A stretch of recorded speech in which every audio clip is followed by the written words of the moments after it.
me start by saying a little bit about my birthday. Some people who know me know when my birthday is, but some people know me very well know that I do a little bit of a funny thing with my birthday. My birthday doesn't always fall on the day I want it to. Sometimes I'm working on my birthday, so I've decided to change it.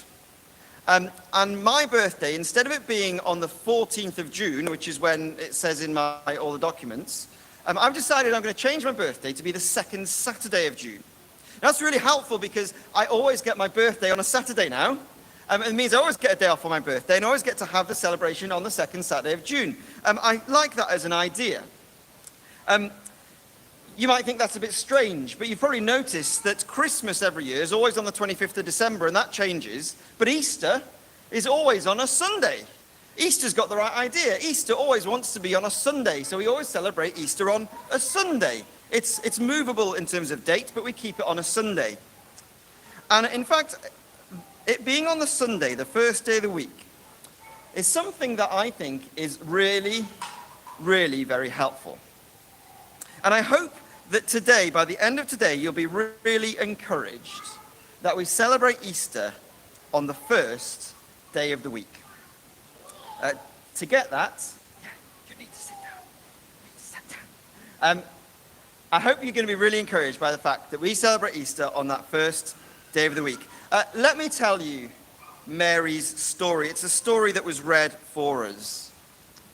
See, Mary, it tells us, we came across a detail very early on this morning, that in chapter 20, verse 1, that Mary woke up on the first day of the week when it was still dark. Mary's story begins in darkness. In the days before light bulbs and light switches and electricity, Mary woke up in darkness. She got out of her bed in darkness, and she'd have had to rummage round to light a little oil lamp and get everything ready in the light, the fading glow of this little oil lamp, to get dressed and ready to go outside. It's still dark, so it's still cool and cold outside. So she wraps up and she walks out into the dark world. And she has to walk through the streets of Jerusalem to get out of the city to the place she's going to. She has to walk in the dark streets that remind her of the events 2 days before. The very streets where she's seen Jesus walk. The very streets where she saw Jesus tortured. The person who she and many others had really hoped that he would be someone different and change the world. She walks the streets he walked. And in darkness, in the danger of darkness, with the memories of injustice echoing around her mind, she walks out of the city and into the countryside behind Jerusalem. And she walks to the tombs, a scary place in the darkness. She goes to a scary place, remembering scary things, the injustice of what she's just seen. And she goes to the tomb in the darkness, and she sees that the tomb is open.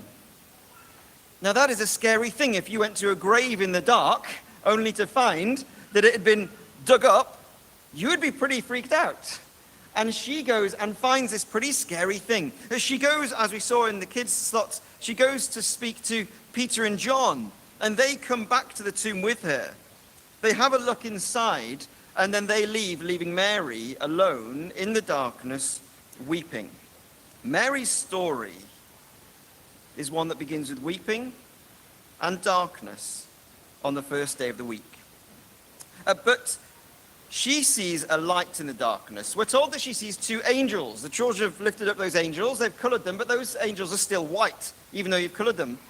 Because the angels she saw were light in the darkness. Now, it's not actually them who are the hope. They only say to her, "Why are you crying?" And as she explains, she's interrupted by a man she thinks is the gardener. Now, if you know the story, or if you're listening to the story, you know that it wasn't the gardener, it was Jesus. And she made that mistake. But in fact, there is another story in play here. And let me tell you the gardener's story. Mary's story began on the first day of the week in darkness. In fact, the Bible story begins in darkness on the first day of the week. In creation, And there is light in the darkness when God makes the world. God appears to mankind in a garden at the very start of creation. And he appoints a man as a gardener. At the very start of creation, out of darkness is a garden and a gardener. And that gardener, Adam, is given instructions to tend the garden, bring order out of chaos, and grow a people, a family, who are going to live with God forever in God's garden. We're told in this very book that these words have come from, that people were shown the light, but preferred darkness. The first gardener, Adam, well, he decided that he did not want to live in God's light. He did not want to grow a family who would stay in God's garden, but he would rather be away from God. And so God's gardener, and every other gardener since, every other human being, has created a world, the world that Mary tiptoed into. A world where the streets are full of injustice and violence. And God knew that he would not tolerate that, and so he declared and decreed that the punishment would be that every human being has an end date. While you're alive, you are going to have to prepare your grave clothes. It is something every single human being will need. Grave clothes. Perhaps that sounds old to us today, but you will need a coffin at some point. You need to get looking at that. That is a reminder of God's punishment to all the gardeners who don't want to live with him. But God had a plan to bring that world to an end. And it begins in the chapter just before this one, because Jesus hangs on a cross and he says, "It is finished." And we often think that that means Jesus' work is finished. But it's the last day of the week. We've seen creation on the first day of the week, and Jesus says, "It is finished." And in the very verse after Jesus says it is finished, we're told, oh, by the way, the following day was the end. The last day of the week. As the wickedness of the world reached its climax, and the Son of God was crucified, he declared it is all over, and then the world shut down. It was a Sabbath day, the end, a rest, a pause, a breath. And then, on the first day of the week, in the darkness, Mary found herself in another garden. And in her grief, she meets a man she thinks is the gardener. This is a new week, a new day, a new garden, and a new gardener. She doesn't misidentify Jesus as the gardener. She sees the gardener who God has put there to do something new. This gardener will bless the world by bringing chaos into order, by bringing safety and love where there is danger. And he will grow himself a family, a people who he will invite to live in God's garden forever.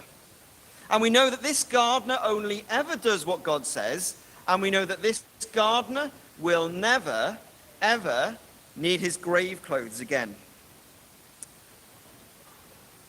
The two stories this morning, Mary's story and the gardener's story, give us two huge encouragements for Easter morning.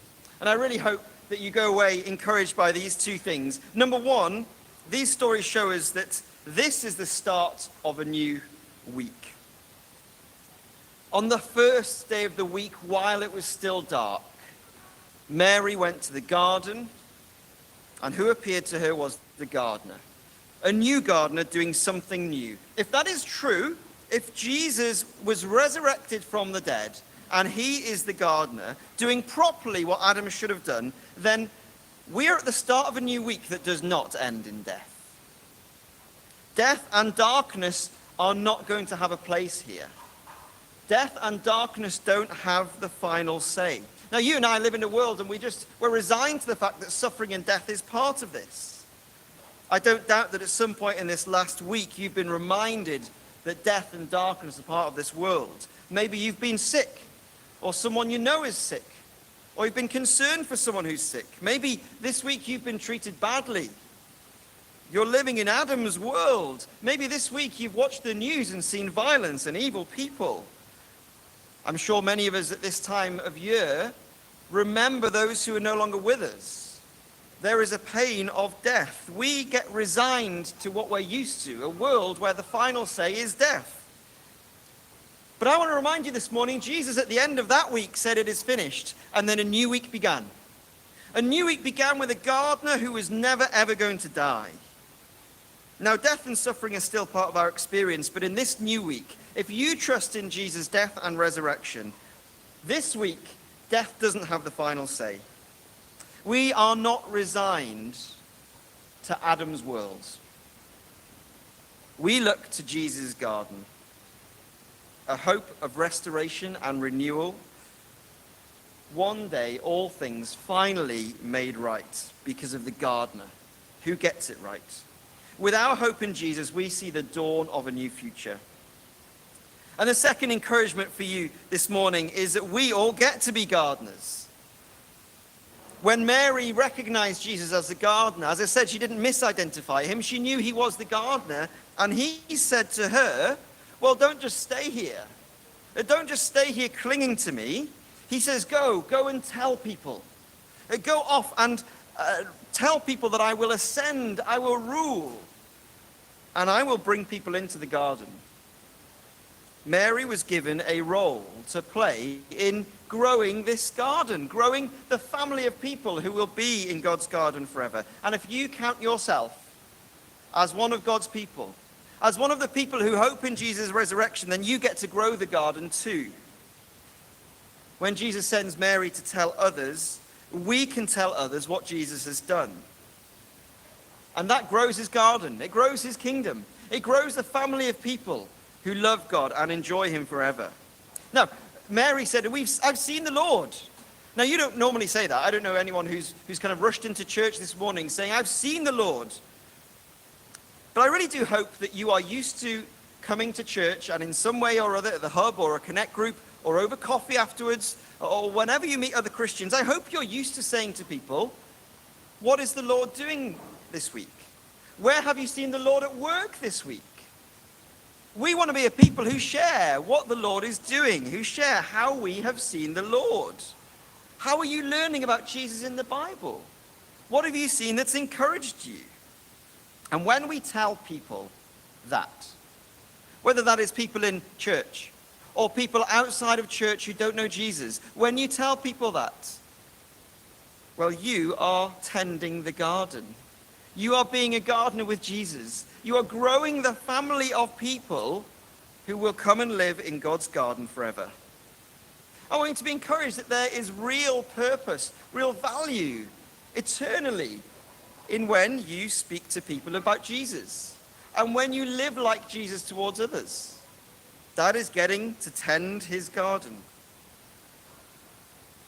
So it's Easter morning, and we sing Christ is risen, but this morning remember that that's not just a story. It's not just a true story, although it is. We have lots of reasons, the chair, the barrister. We've got lots of reasons to believe it is. Yes, it's true, but it's more than just a miracle. Easter morning is the start of a new week. Easter morning is a new day, a new week where there is a new gardener doing a new work, and he uses his church to bring people into his glorious garden.